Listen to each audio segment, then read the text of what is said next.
All right, guys, we're talking soccer. Specifically, we're talking about a soccer team, and it was surveyed to discover and dig up how many goals they scored per month.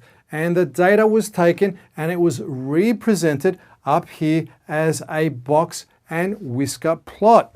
Now, as a box and whisker plot, what's interesting is we can very quickly, at a glance, start to understand this graph and what this soccer team was doing. Now, first what we want to do is recognize and realize that on a box and whisker plot, there are many important elements. So let's go through those elements. Specifically on a box and whisker plot, we have whiskers. Here are the whiskers across there. There's one, and there's the other one. They represent the upper extreme and the lower extreme score. So for example, up here, 16 is the upper extreme. And across down here, we have the lower extreme, which happens to be 7. Now we got the box part in here.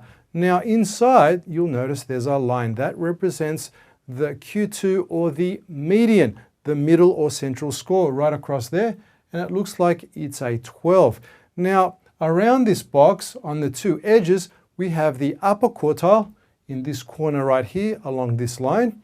And we have the lower quartile down here, this line across there. So as you can see, a box and whisker plot has lots of information. So we're only after 3 things. They say that good things come in threes. And the 3 things are, we're looking for the range.